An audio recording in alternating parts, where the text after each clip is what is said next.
que je jugerai utile. Mesdames et messieurs, les membres du Conseil national du crédit, notre Conseil poursuit sa mission de permettre un dialogue entre les acteurs économiques, l'État du Sénégal et le comité de politique monétaire de la BCEAO. En conformité avec ses attributions, le Comité national du crédit, arrêté dans les statuts de la BCEAO, est chargé d'étudier les conditions de fonctionnement du système bancaire et financier, notamment dans ses relations avec la clientèle et dans la gestion des moyens de paiement ainsi que les conditions de financement de l'activité économique. Je tiens à exprimer ma pleine satisfaction concernant les thématiques qui sont choisies pour cette session, consacrée à la présentation d'une part de la situation du système bancaire et de la microfinance au Sénégal à fin mars 2025 et d'autre part le diagnostic et la stratégie de financement de l'horticulture ainsi que du système de recyclage d'entrepôts. En effet, il me semble opportun de rappeler que la problématique du secteur agricole et de son financement, ainsi que celle de la mise en place du développement de dispositifs permettant de maîtriser l'ensemble de la chaîne de valeur agricole, sont les piliers de la stratégie nationale de souveraineté alimentaire déclinée par les autorités. Spécifiquement, sur le financement de l'horticulture, la dite stratégie vise à assurer la souveraineté alimentaire, stimuler la croissance économique et favoriser le développement durable dans les zones rurales. Elle s'articule autour de plusieurs axes clés, dont le soutien financier aux producteurs, l'amélioration des techniques de production, le renforcement des infrastructures et la promotion de l'exportation. Au titre du dispositif de système de recyclage d'entrepôts, il convient de rappeler son importance dans le développement de la commercialisation et la transformation agricole. À ce titre, j'invite le Conseil national du crédit à tirer de cette session les enseignements issus de l'ensemble des recommandations pour son opérationnalisation. Mesdames et messieurs, chers invités, je voudrais saisir cette opportunité pour remercier encore une fois les directeurs généraux de la Banque agricole et la BNDE, aujourd'hui bras armés de l'État, pour ces interventions dans le secteur financier. À ces remerciements aussi, nous ajoutons l'ensemble des directeurs généraux de banque qui ont bien voulu accompagner les autorités sénégalaises pour le déroulement de la campagne agricole 2024-2025. Mesdames et messieurs, chers invités, au titre de la situation du système bancaire et de la microfinance à fin mars 2025, il convient d'ores et déjà de souligner la bonne tenue des principaux indicateurs d'activité et de rentabilité de ces deux secteurs. Les banques du Sénégal ont enregistré à fin décembre 2024 un résultat provisoire excédentaire de 205,4 milliards, soit une progression de 27,9% par rapport à l'année précédente.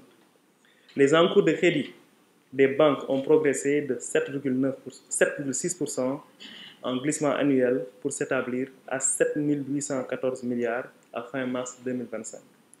La qualité du portefeuille de crédit des banques s'est légèrement dégradée. Le taux de créance en souffrance nette des provisions ressortant à 4,2% à fin mars 2025 contre 3,4% un an auparavant. Au plan prudentiel, les banques sont également en conformité par rapport aux normes fixées avec un ratio de solvabilité moyen s'élevant à 14,4% à fin mars 2025 contre une norme communautaire de 11,5%. Concernant le secteur de la microfinance, l'encours des crédits distribués aux sociétaires et clients a progressé de 4,5% en glissement annuel en s'établissant à 793 milliards à fin mars 2025.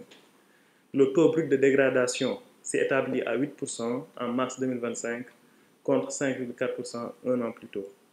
Mesdames et messieurs, chers invités, outre ces points de l'ordre du jour, consacrés à la situation du système bancaire et de la microfinance dans notre pays à fin mars 2025, ainsi qu'au diagnostic de la stratégie de financement de l'horticulture et la présentation du système de recyclage d'entrepôts, la présente session du Conseil national du crédit abordera les dernières décisions prises par le comité monétaire de la BCEAO à l'issue de sa réunion tenue le 4 juin 2025, qui a décidé notamment de baisser de 25 points de base, donc passant de 3,5% à 3,25%, le taux directeur auquel la Banque centrale prête ses ressources aux banques. Dans le même sillage, la Banque centrale a abaissé le taux appliquée au guichet de prêt marginal qui passe de 5,5% à 5,25%.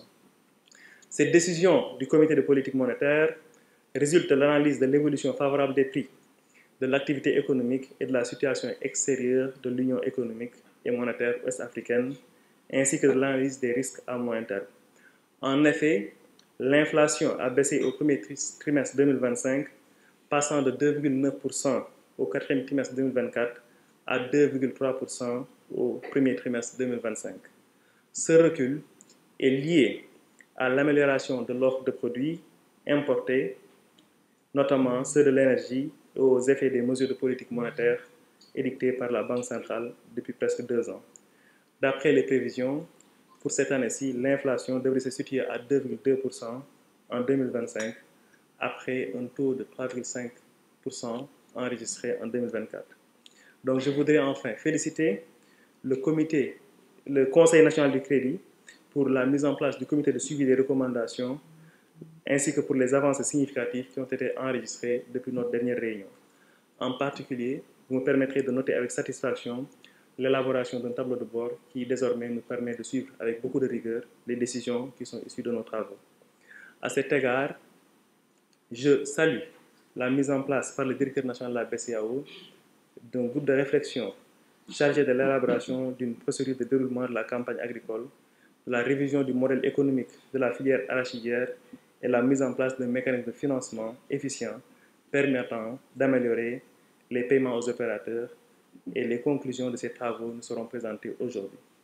Mesdames et messieurs, les membres du Conseil national du crédit, pour terminer mon propos, je souhaiter plein succès à nos travaux d'aujourd'hui et voilà, en tout cas inviter la presse à assurer une bonne diffusion de ces messages parce qu'aujourd'hui nous tenons beaucoup à cela. Vous le comprendrez, parfois il y a beaucoup de messages qui sont véhiculés, mais comme le ministère des Finances tient beaucoup à rassurer les Sénégalais, en tout cas sur la trajectoire qui a été déclinée. C'est une trajectoire qui est techniquement bien bâtie pour que l'économie en tout cas puisse être relancée. Et aujourd'hui, vous le verrez, dans son discours à Ziguinchor, le ministre reviendra largement en fait, sur ces éléments.